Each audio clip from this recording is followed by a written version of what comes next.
Hey kids, this is Aaron from the podcast That Wouldn't Die, and Kevin and I use Zencastr. You think you're better than us, that you're using something else? You're wrong. Zencastr's the place to be. Who are you to deny it? It's now super easy to record a podcast with Zencastr. Log in using your browser and start recording a high-quality podcast right away. Record studio-quality sound and up to 4K video with your guests. Go to zencastr.com/pricing and use our code DIEHARD and you'll get 30% off your first month of any Zencastr paid plan. We want you to have the same experiences we do for all our podcasting and content needs. It's time for you to share your story. Only a fool will give up a chance for a 30% discount.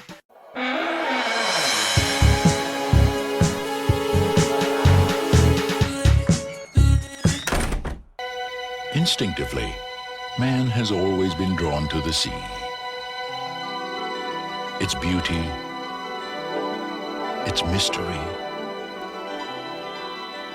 its secrets. But there is also a vague uncertainty, a sense of intrusion into an alien world, where man is unwelcome and completely at the mercy of the most terrifying predator on earth. Welcome to the latest episode of the podcast That Wouldn't Die. I'm your host, Kevin. With me, as always, is Aaron. What's up? This week, we're discussing the horror classic, Jaws the Revenge, starring some people, and Michael Caine, shockingly enough. Good grief, Oh, yeah. What was he thinking? Each week on the podcast That Wouldn't Die, we discuss guilty pleasures and forgotten classics of the horror and sci-fi genres with a comedic twist. Aaron, what's the latest? I am trying not to be a hoarder. I'm purging. I'm sure you can see by the background, I've gotten rid of so much stuff. No, I can't tell that. Where's Cherry? Is Cherry still back there? Cherry is still back there. You just I don't can't see see Cherry. it. Oh, well, very upsetting. No, it's in the window. You yelled at me to make sure my microphone and camera are centered. And by the way, you need to look at me and stop looking at the picture of yourself because you're always talking like this. You say that. Half the time I'm looking at myself. Half the time I'm looking at you. Sometimes I'm just looking at the squiggly lines at the bottom of the screen. I could be reading a novel over here. Aaron, you like to get out your phone and just surf the internet in the middle of the show. That's science. Okay. I'm not blasting you, though, is all I'm trying to say. Go ahead. That's because I'm unblastable. Yeah, I don't know. Nothing's really interesting going on. I am watching it in an elaborate amount of TV. I lay in bed till 10 o'clock. I had a dream last night. I woke up, I was like, I don't want to get up, I'm so tired. I fell back to sleep, and I had a dream where doctors came to me and they're like, ma'am, your blood pressure is so low, you're going into a coma. You need to eat licorice. I was like, yeah, that makes sense. I need licorice. I'm like, doctor, but what about coffee? And they said coffee too. And then I woke up. Was it black licorice? Of course. No. Because then I'm going to die. First of all, there is only licorice, and it is black. If it is red, it is not licorice. Says who? I've never heard this before, that red licorice is not science. Licorice. Is not Is this licorice. your opinion? Explain. No. Licorice is a specific extract from a plant. Okay. Then what is red licorice? The red vines, it's not licorice. Red vines, okay, here's the thing. I talk to people about this. Red vines are licorice. Twizzlers are not. Twizzlers are different. That's like a fruit snack in the shape of a licorice. This doesn't even make sense. This That's doesn't. I'm going to the internet. Hey, no, Siri, don't do that. What's the definition of licorice? I'm being my father. Aromatic black substance made by evaporation from the juice of a root used in candy and medicine. Sounds delicious. It's Go from ahead and licorice ask. roots. Just because you call it, you can call a horse a donkey. That doesn't make it a donkey. Ask your computer, is red licorice actually licorice? Oh my God. Since, Hey since you're looking Siri, stuff up, might as well. is red licorice licorice? Red licorice is not made with licorice root. Boom! What did it say? I can't hear it. It says it's not made with licorice. And then it just came with Megan Trainor videos. What the hell? Did she have a hit song called Yeah. It's Red Black Licorice? licorice, ate licorice. Yeah, that was Megan Trainor's biggest hit. You know, don't you? Sweet Jesus. Like, I don't give a damn. I'm not eating. It's Honestly, science. at gunpoint, I would eat red licorice. At gunpoint, I would say I'll take the bullet before I touch one frickin' morsel of black licorice. I hate it. I have literally stacks of it from Norway, but I like red licorice. I know you call it licorice, but I like red vines because when I was a kid, you bite off the two ends and you dip it in your Sprite. It's a straw, right? And it's a straw, and it like slightly softens it, so it's a treat later on. It's two treats in one. It's absolutely two treats in one. This is frickin' madness. I say, God damn it. No, I hate. Well, I hate it does remind me of going to the movies back in the old days, since we are talking about Jaws anyway. Eventually, So, I just hate candy red vines that at the sucks. movies. I don't like candy that's not candy. That's all I'm saying. Do you like oh god damn it. The what's that brown candy that looks like chocolate? Tootsie Rolls. Oh, I hate them. They're the I worst. hate them. They're the worst. I don't know what they are. They're not chocolate, whatever they are. It's a wolves in sheep clothing, right? You pick it up, this must be chocolate, and then you're like, no, it's poison. I had It's no like idea. root beer chocolate. Do you get that vibe like it's root beer chocolate? I don't know what it is, but it's poison.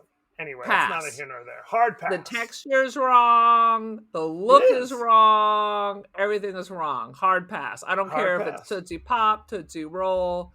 It can Tootsie itself right out of here. I'm out. When I'd have a Tootsie Pop, I would deliberately not try to get to the center. Okay? That's how you knew when you found the turd in the center, it's time to pitch it. 100%. Let's go right in the dumpster. Anyway, that's neither here nor there. Give us your 30-second synopsis of Jaws: The Revenge. Oh, Jesus. It's a story of a widowed woman and her tragic inability to cope. But then once she started having sex, she no longer cared. She was fucking fine after Michael Caine started getting busy. Dude, who's a degenerate, like, drinker, gambler? She's like, I'm down to clown. 100%. I have to talk about this. Jaws 3D, the movie that came out before this, is Which one of my I saw in guilty- the theater. The theater. It's one of my guilty pleasures. It's not fine cinema, but it's a hoot. They're at SeaWorld, shit's going wrong, Dennis Quaid doing coke. Who knows what's happening? I This assume movie- that's a safe bet. Absolutely. This movie. Go Wait a ahead. second. Back to the 3. Back it up. My problem is you have to wear those glasses, and I have a tendency. I apparently have had a stroke at some point in my life because I can no longer keep my head straight. Like they always complain in Europe, in American, because they can't just stand; they have to lean. Like they can't support their own weight. My neck can't support my Just head, slumping so off. I tend to tilt, and that throws the glasses off. That's an issue. That's It a big issue. my What I was handicap. going to say is Jaws 3D ends with Dennis Quaid and his girlfriend slash fiance. They've been having some relationship issues because she's a highfalutin marine biologist who wants to go to Venezuela to study some shit. And Dennis Quaid is an engineer who works for SeaWorld. And at the end, he finally said, sorry, the other way around. He wants to go to Venezuela. Yeah. And she says, you know what? Next year I'll go to Venezuela with you, and then next year we can go to wherever the hell I need to go to study whatever. And they go, oh, and they hug and embrace. So I'm like, ooh, cool. We have to see what happens with their relationship. No. They basically say the third movie never happened. Okay? They ignore it. So much so that they don't call this movie Jaws 4. They call it Jaws: The Revenge. And Who are they getting revenge on? The audience? The audience is their first victim. Because, and literally, I guess in some of the press stuff, it would say the third movie in the Jaws saga for Jaws the Revenge. They would literally like, we're going to totally pretend. So the character's back. Michael, who was Dennis Quaid in the previous movie, he's back. Right. But now he's a marine biologist. Okay. Didn't go to Venezuela or whatever. They went to the Bahamas. And by now, Quaid's hitting his strides, so he's like, I ain't coming back for this shit. I'm too busy shooting Inner Space to do this. And then his wife, who was the marine biologist, who's Bess Armstrong in the last movie, is now a different actress who I guess is a stay-at-home mom / metalworking sculptress. Is that what it is? Apparently. She's an artiste. She's an artiste. She spends her time. You know that doing because she has on overalls. It's funny. Watching this movie, I'm not familiar with this actress. I guess she was on some episodes of The Sopranos as like an FBI agent. But for half the movie, especially the beginning, I thought she was doing like a little girl voice. Go back and watch it. It's weird because she doesn't have that many lines. Not going to go back and watch it. Okay, don't do that. She doesn't have that many lines, but when she comes in with her crazy little baby voice, I'm like, what am I hearing? Is she? Because you think she's just talking to her little daughter. Now they have a daughter, by the way, Thea, who they were busy in Venezuela. I don't know what the story is, but what you think she's just talking to her daughter in the little baby voice, but now she's talking to everybody in her little baby voice. Luckily, it kind of fades by the end of the movie, although... It was just a choice. It was an acting choice. It was an acting choice. No question. It's also bizarre because the main character of this movie is not Michael Caine. Okay? He's like the fifth build character in this. It is the wife, Lorraine Gary, who is married to the Roy Scheider character from the first two movies, from Jaws and Jaws 2. And she was fine in those. Something happened here. I don't know what's going on if she had her own stylist, but they chopped her great hair, and now she's got rocking some 80s new wave shit. Yes. And then crimp. Her costumes make no sense. Yes. They make no sense. She's Shoulder wearing pads. sweaters when everyone else is wearing t-shirts. She's got the biggest shoulder pads. It's like she thought she was going to New York City, but ended up in the Bahamas. Yes.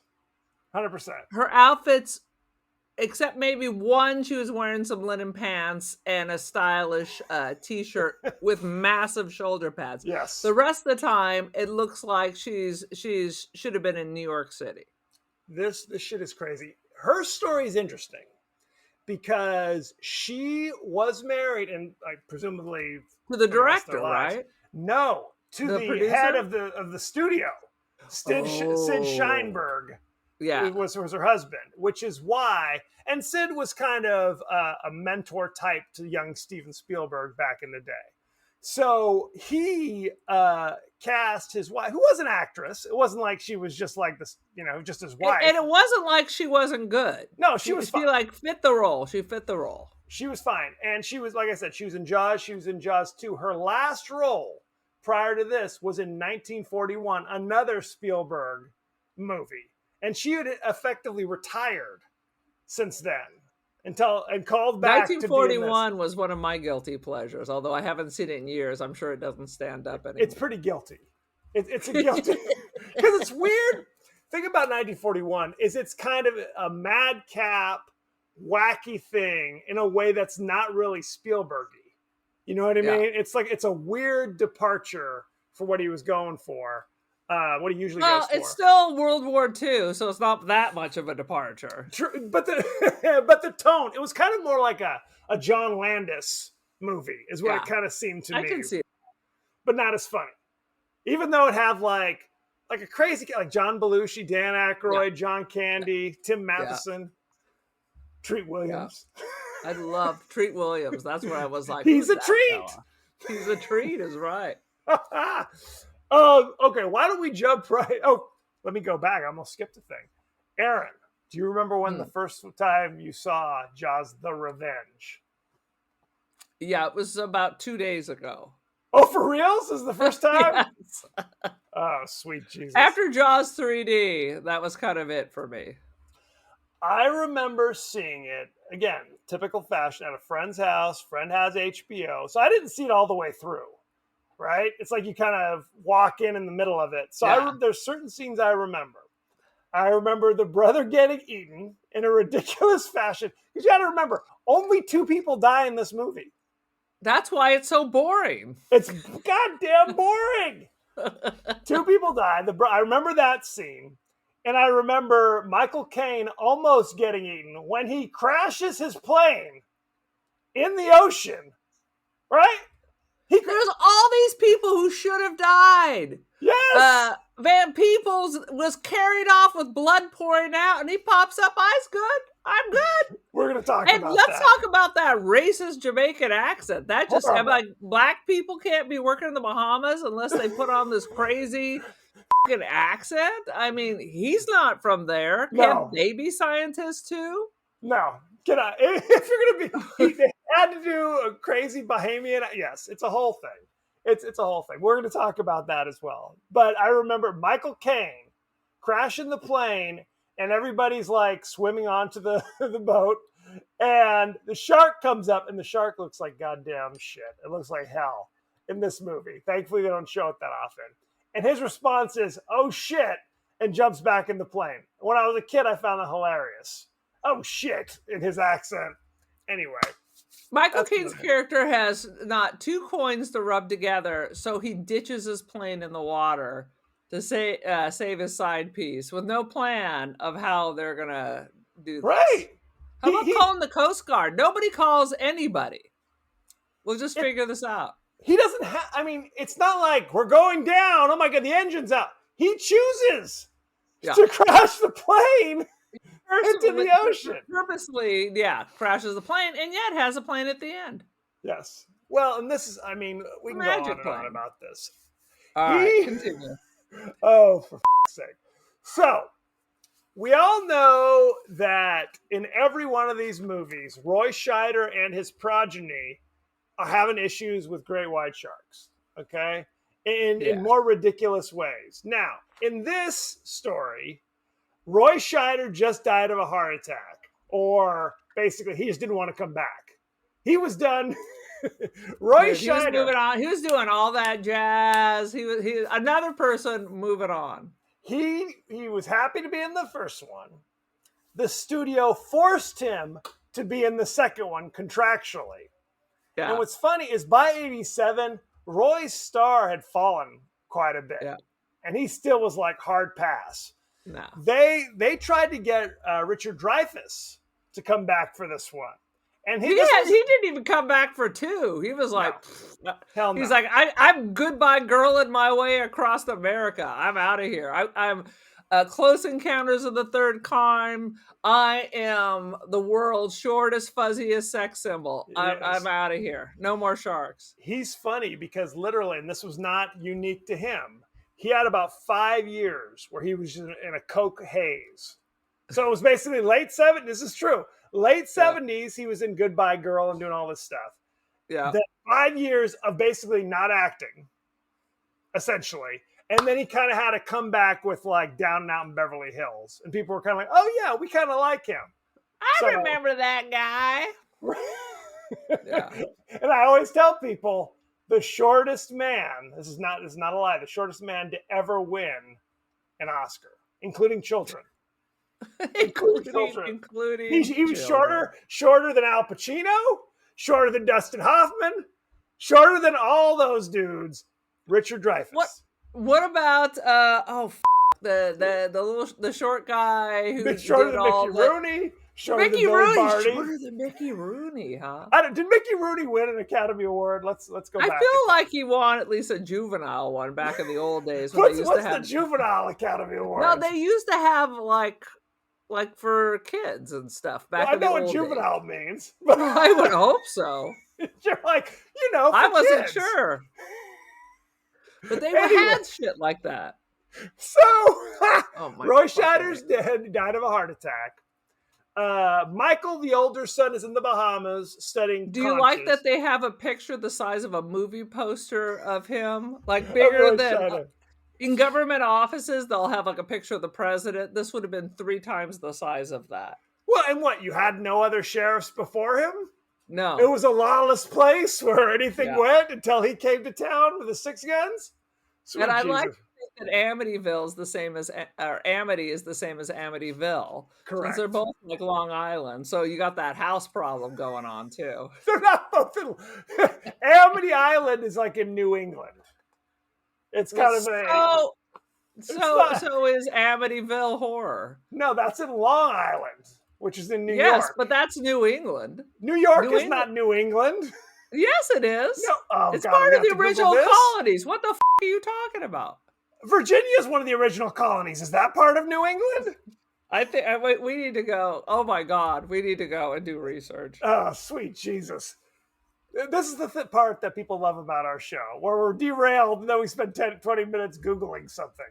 Because Guys, you're wrong. I mean, yes, 1939, Mickey Rooney, Academy Juvenile Award. You bastard. I thought you were looking up New England, so now I'm digging out some old shit. I'm so far behind. Anyway, I don't even remember what I was going to say. So, okay. The younger brother is now a deputy, and it's Christmas Eve in Amity Island. And they're like, hey, there's an old log blocking the shipping lanes of Amity Island. I'm not clear how this works. But they're like, the Coast Guard's busy doing Coast Guard shit. So you need to get in a boat and move the goddamn log. While he's out there, okay, fucking the great white jumps out and he sticks his arm into the shark's mouth. Like he wants to pet it or something. Who has It was the most idiotic thing. I lost all sympathy. I was like, okay, you get what you get and you don't throw a fit. And by the way, you're correct.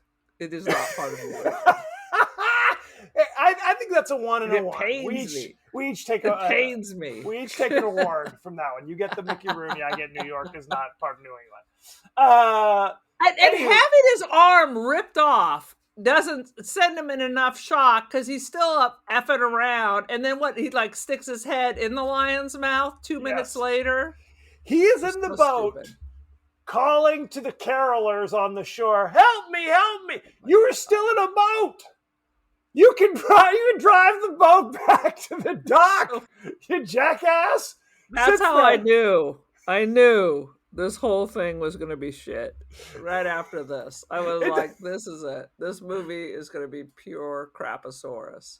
So basically the shark was fishing for him, and that was the bait. Yes. That's the log. You got to remember, the log line for this movie was, this time it's personal. Okay? How is it personal? I don't know. No explanation. They're not like, this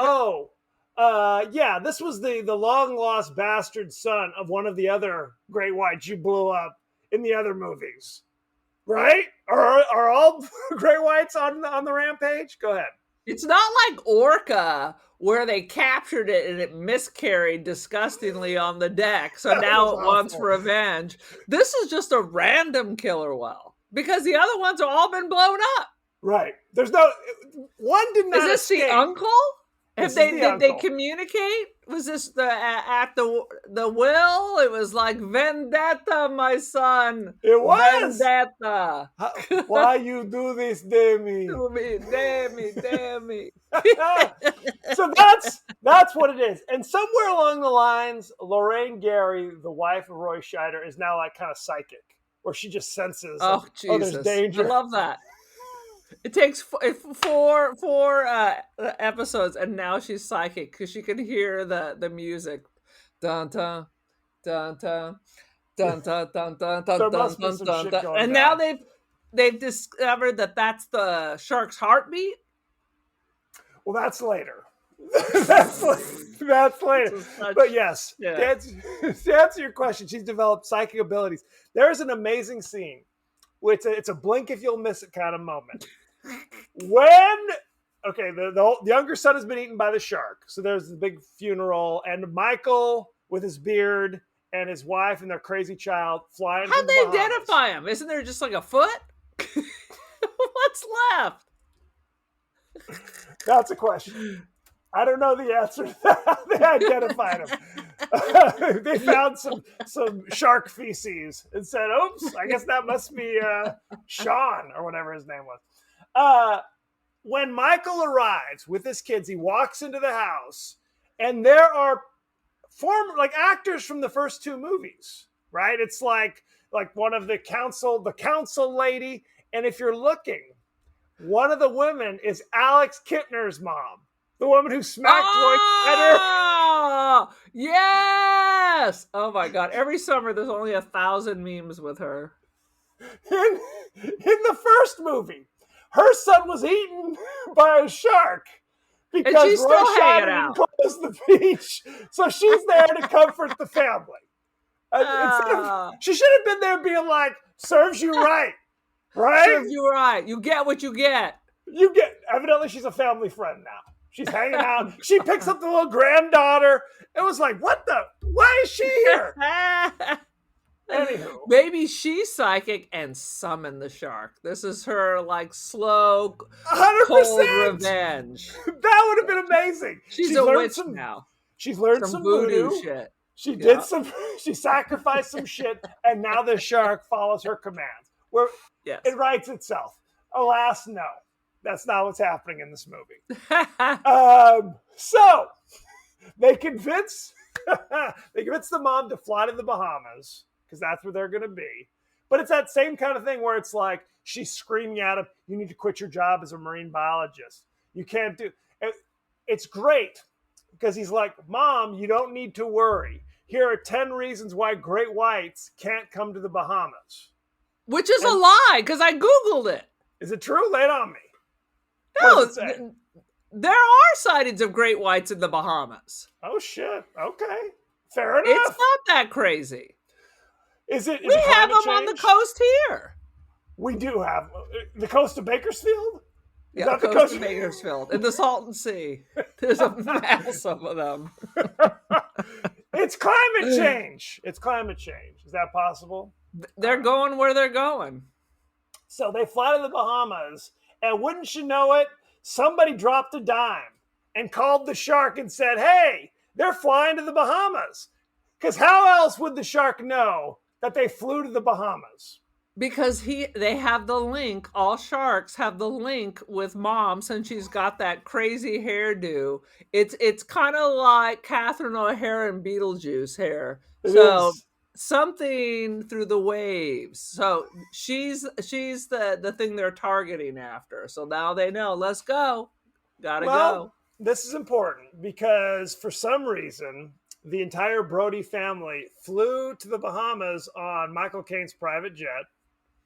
Right, where they can't fly commercial? Are they billionaires and we didn't realize it all along? It's a fact. Little known that sheriff in a small town, when he passes away, leaves his family a multimillionaire. Yes, because believe it or not, there are regular airports in the Bahamas. You don't have to take a charter. Oh, that is interesting. Because literally, there doesn't seem to be anyone in the Bahamas. They appear to live on a deserted island where everyone they work with lives next door to them and no one else. And it's kind of like a shanty town. It's like there's an old burnt out car in front of their house. I'm like, okay. I mean, maybe they're living like the locals. How you might think the Bahamas was in like the 70s. Correct. 100%. So they fly to the Bahamas. The shark also travels at that same speed, swimming all the way from New England to the Bahamas in a matter of moments.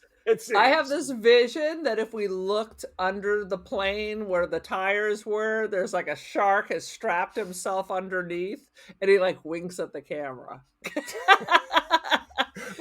how it'll happen in Jaws the Revenge, the musical. It's like Max Cady in Cape Fear where he's hanging on the underneath of the truck. That's exactly. On the fins it says love, hate. Maybe so.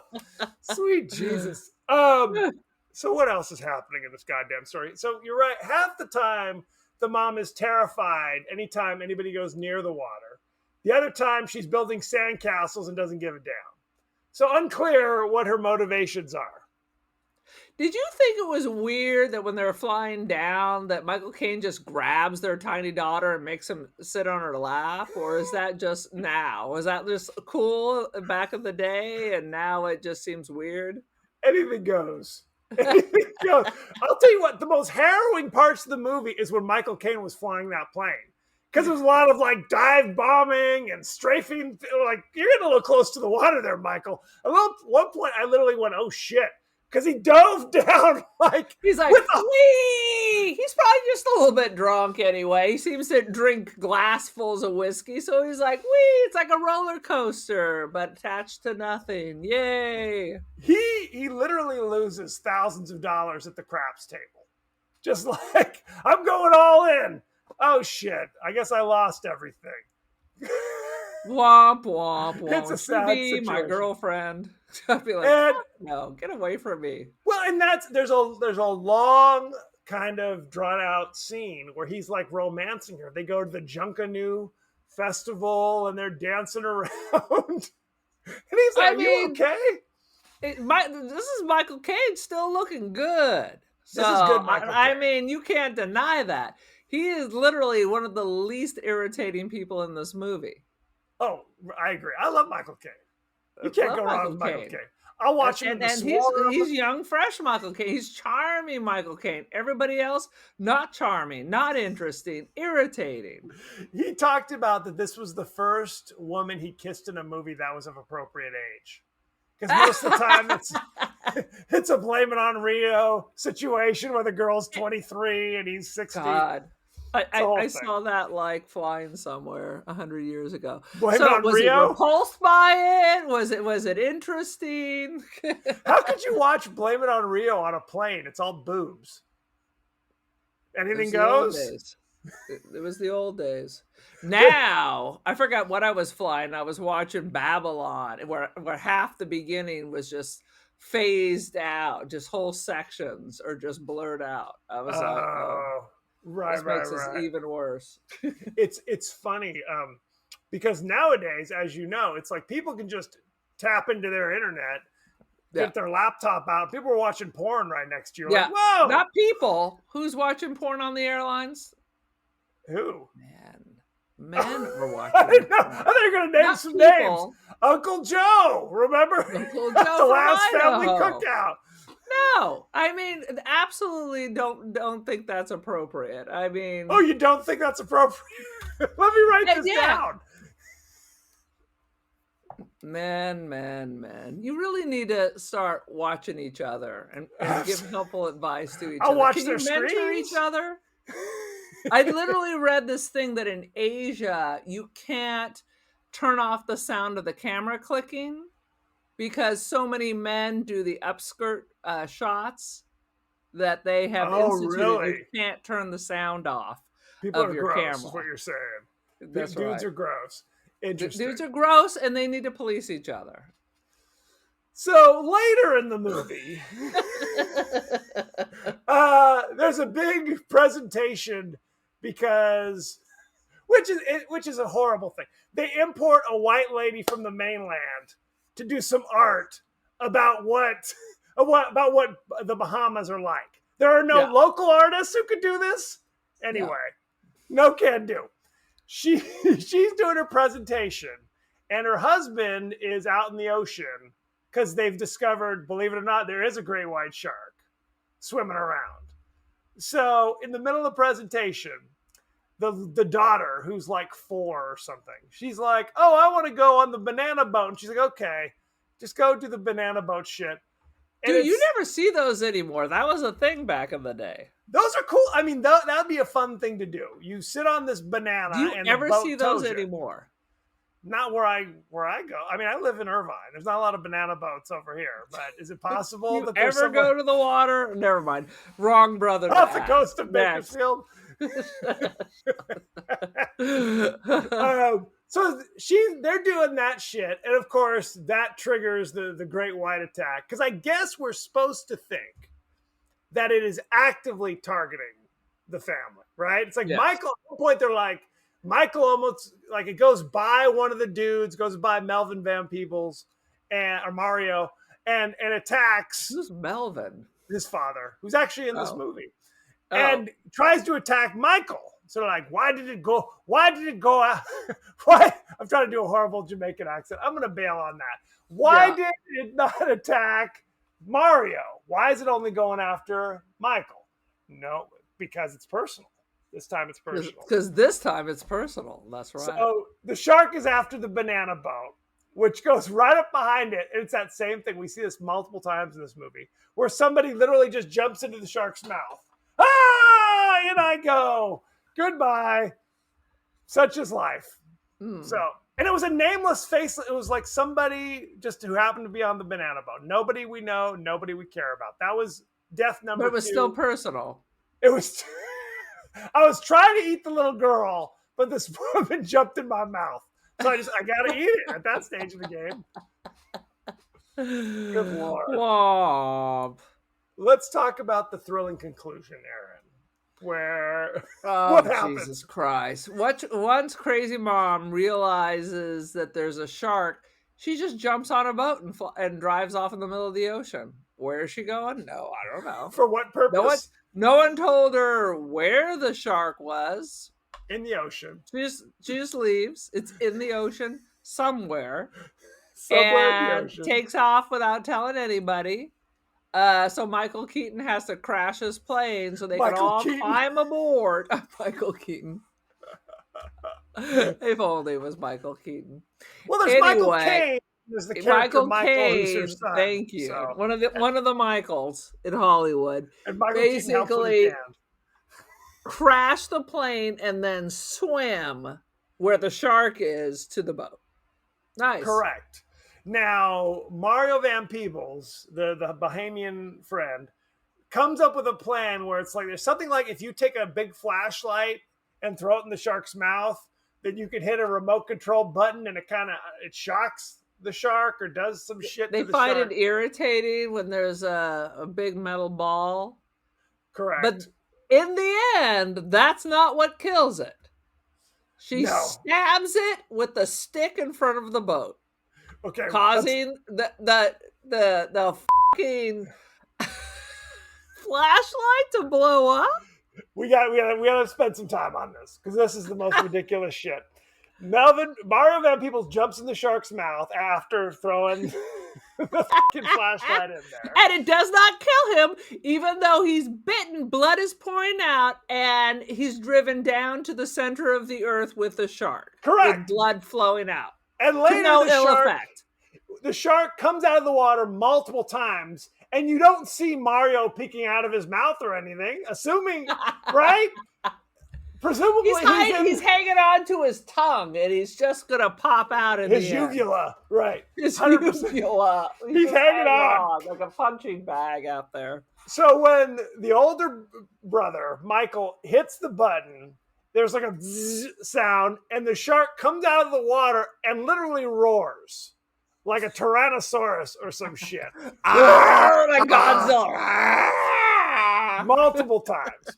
So they keep doing that. They keep shocking her. And like you said, the schooner comes in and impales the shark, at which point it literally explodes. I don't We know. don't know what is exploding exactly. The flashlight? Was there a gas built up and somebody flicked a cigarette in its mouth? I mean, that made no fucking sense. No effing sense in the whole wide world. I was laughing because I've been reading Roger Ebert. He wrote this book called I Hate This Movie. And he talks about Jaws the Revenge in it. And among his many complaints are also the fact that Lorraine Gary constantly has flashbacks for scenes that she wasn't present in. Where it's like, because there's a flashback to Roy Scheider from the first movie where he's like trying to shoot the And barrel. she was not there, but now Not she's there. psychic. Yes. But now she's psychic. If you accept that she's psychic, then it all makes sense. I guess at that stage of the game. Sweet Jesus. Anyway. Oh, and Melvin Van Peebles swims to the surface. I'm back. I'm okay. I was okay all Hey along. guys. Now we can hear people yelling from across the ocean. I'll tell you, when I was caught in a riptide and I was like, Mom, and I'm moving down the coast, nobody looked up. Jaws could have But scooped during you the up. movies, yes, I hear you. I hear you. The end. Credits roll. Yeah. This movie is the worst. It is the worst. For a number of reasons. I'm not going to give my review yet. But it's like Jaws 3D, like I said, it's a hoot. There's a lot of ridiculous stuff happens, but it's a lot. So there's constantly ridiculousness. This is weird shit. Nothing happens. Nobody dies. It's like watching an Argento film, but nobody dies. Right. What's the point?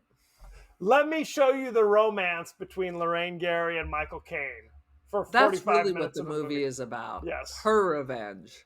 And like we said earlier, it's like she has the psychic premonition for the beginning of the movie. And then when things are going okay with Michael Caine, she doesn't give a good goddamn. And kids can all be swimming in the ocean at that point. Oh my right? God, Kevin, what if the revenge is not the shark? What if it's her revenge? It's her revenge. Now it makes perfect sense. You know what?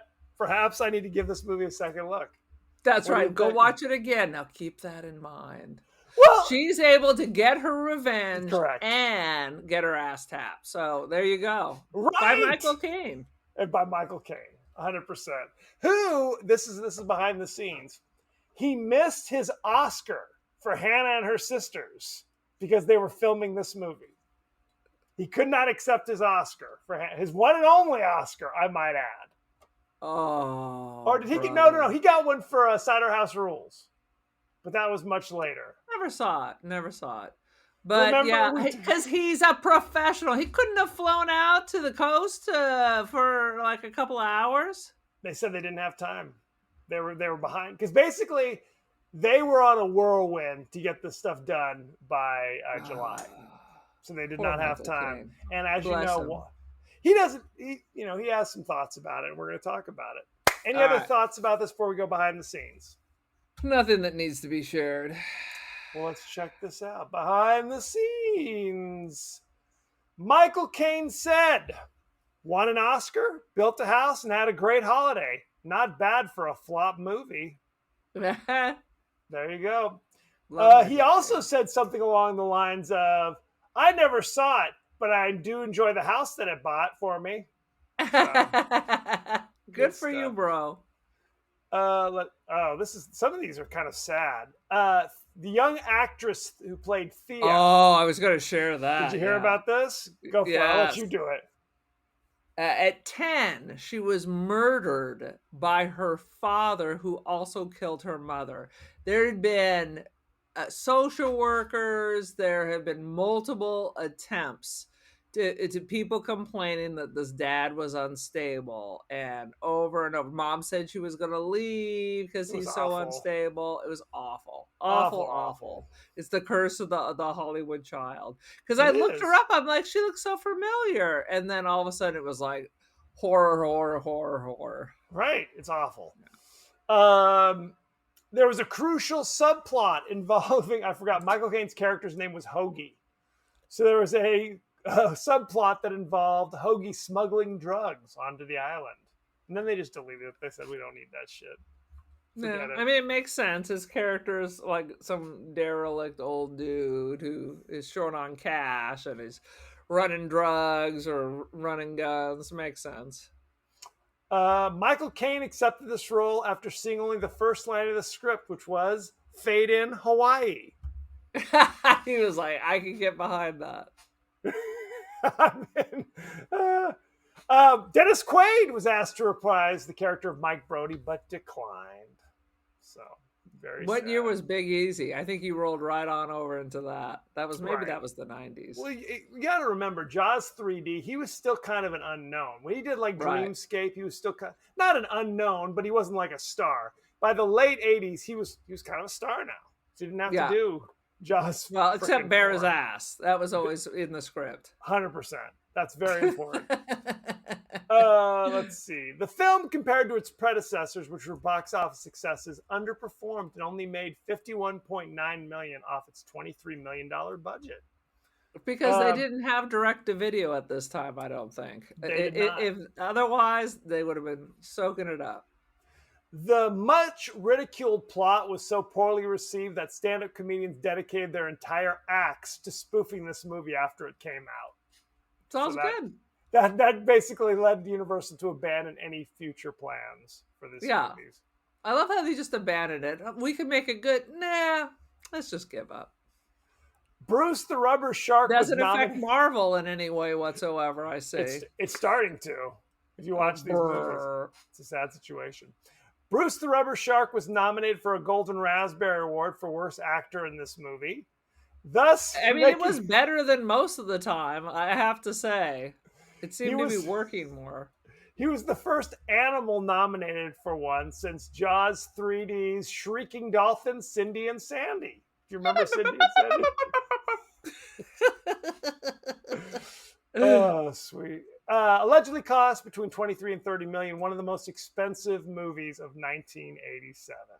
Jeez Louise. I think that's about it. I think they talked about how Mario Van Peebles basically wrote all his own dialogue.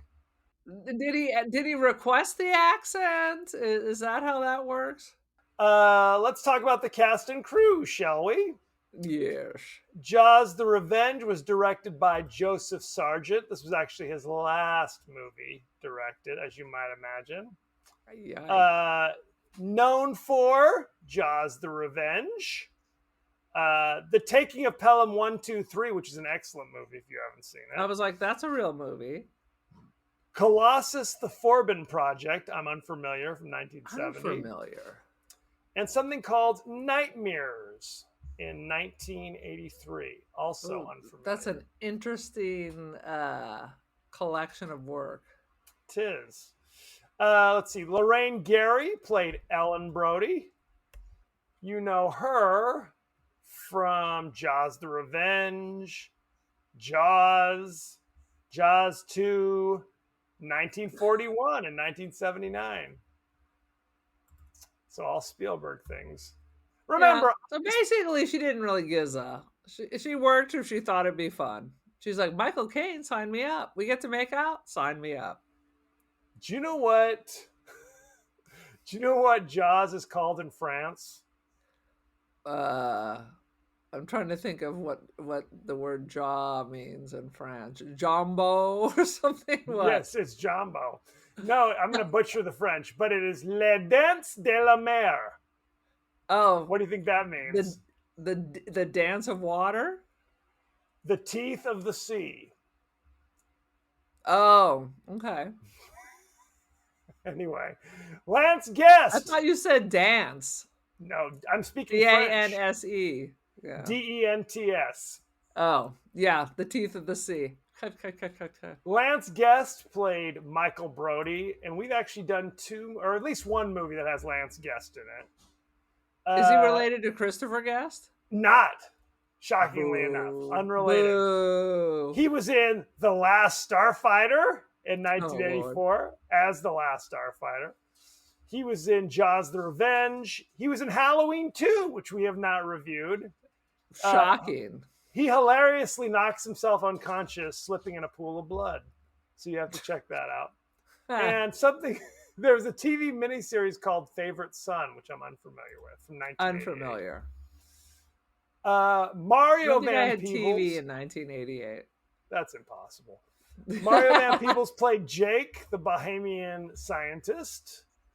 You know him from such things as Badasses in 2003. Oh dear. Is that Skinamax or what is that? Could be. Heartbreak Ridge with Clint Eastwood in 1986. Yeah. Jaws the Revenge in 1987. Panther, about Stokely Carmichael in 1995. He was also like New Jack City. He's been in 10,000 things. I just have to mention one more thing about the movie. Please. they're there to study snails, but somehow Abalone. they're also whatever. Those were not abalone they You- were picking up on the floor. You're right. My bad. They were not abalone. But go Yeah. ahead. Yes, they're there to study snails. And yet that made them shark experts. So continue on. Michael Caine played Hoagie. You know him from such things as something called Youth in 2015. That's his top thing that the That's the interweb number told one us? thing. I'm unfamiliar with it. The Dark Knight in 2008. Yeah. The Prestige in 2006, which we have Yep. done on this show. And The Cider House Rules in 1999, Best Supporting Actor. Didn't see it, didn't read it. Where he talked to, we used to joke about it all the time, that in his acceptance speech, he'd say to Michael Clark Duncan, "I don't even know who you are." Anyway, very sad. Let's look at the rating, shall we? Jaws the Revenge on Rotten Tomatoes currently has 2% rotten. 2%. I don't think we've ever gotten that low. Sweet Good Jesus. Lord. That's less than That's- Cannibal Holocaust. Come on. I know that might be a bit overkill. Let's look at the top critics here. We've got Gene Siskel of the Chicago Tribune. I'm sorry. Are you not going to have me guess what the people say? Oh, 100%. Sorry, I'm jumping the gun here. What do you think the audience gave it? They gave it a 4. 15%. Whoa. Still not great. Still not great. Gene Siskel of the Chicago Tribune had this to say. Let's put it this way. When you see and hear the nasal Lorraine Gary on screen, you want the shark to eat her. That's mean. That There's was lots mean, of reason Gene. why she should die other than her voice. Roger Ebert of the Chicago Sun-Times says, the shark models have so little movement that at times they seem to be supporting themselves on boats instead of attacking them. They're taking a rest. They're waiting for you to crawl into their mouths. Up until the ludicrous final sequence of the movie, the scariest creature in the film is an eel. 0 out of 4. Good Lord. Let's take a look at our in-house movie critic. Let's go. Stepford Rex Reed. What have you got to say about this? Jaws the Revenge is less a movie and more a soggy soap opera where a psychic widow battles a vengeful shark with better timing than the script, proving once and for all that even great whites have career lows. Sweet Jesus. What is your that's so rating, Aaron? beautiful. Oh, my rating is this is a 2 out of 5. You don't need to see it. Skip it. Fair. I might even go lower. I'm going to give 1.5 out of 5. Not because it's bad, but it's boring. Yeah. Its greatest sin is it's boring. Not a whole hell of a lot happens. You wish there were more crazy that scenes. is a sin. It's a sin. It's a sin. Na, na, na, na, na, na. So, yes, definitely skip it. I would say watch Jaws 3D if you want craziness. And, of course, watch the original Jaws if you want just a classic. But skip Jaws the Revenge. Any last thoughts, Aaron? No.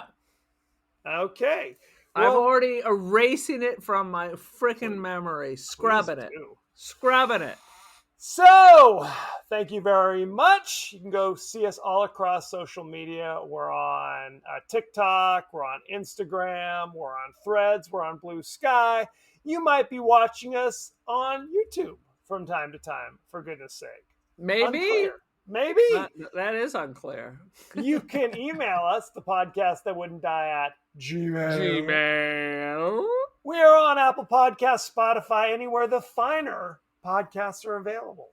So don't forget to like, share, rate, and review, won't you? Won't you please? Aaron, what is your social media situation?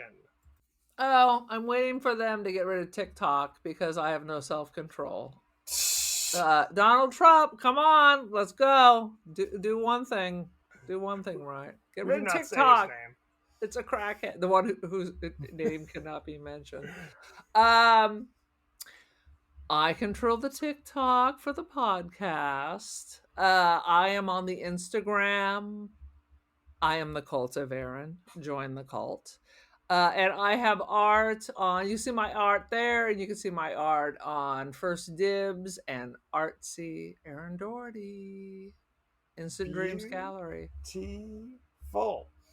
As you know, we like to include our friends and family's comments across the social media landscape. Aaron, what do we got?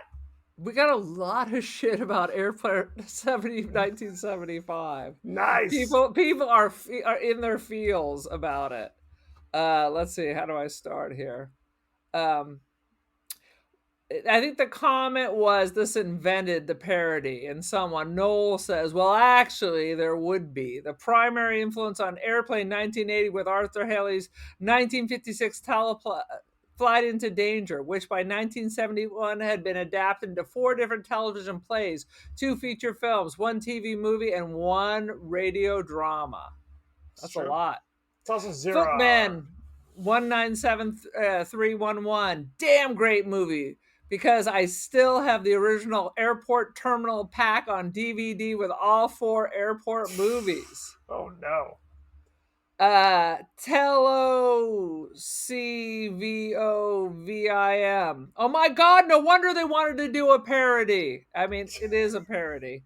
It is. JC Call Me Bubbles. This is why Airplane was so funny. Absolutely.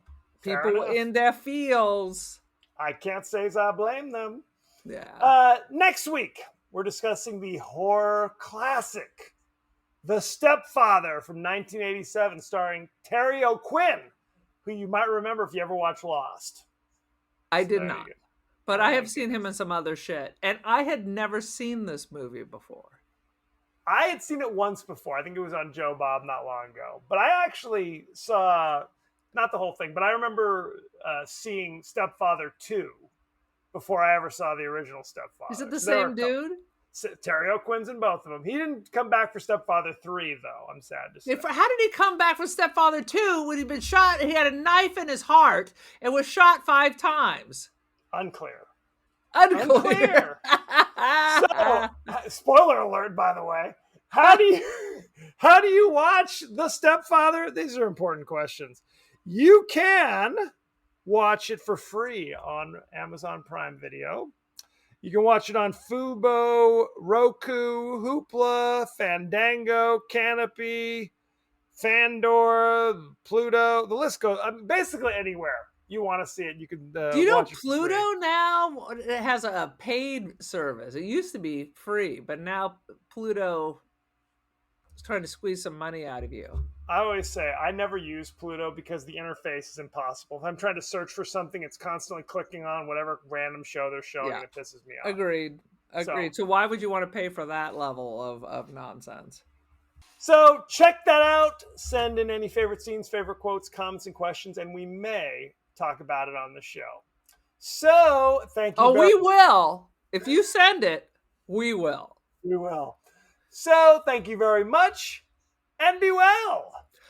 Be well, kids.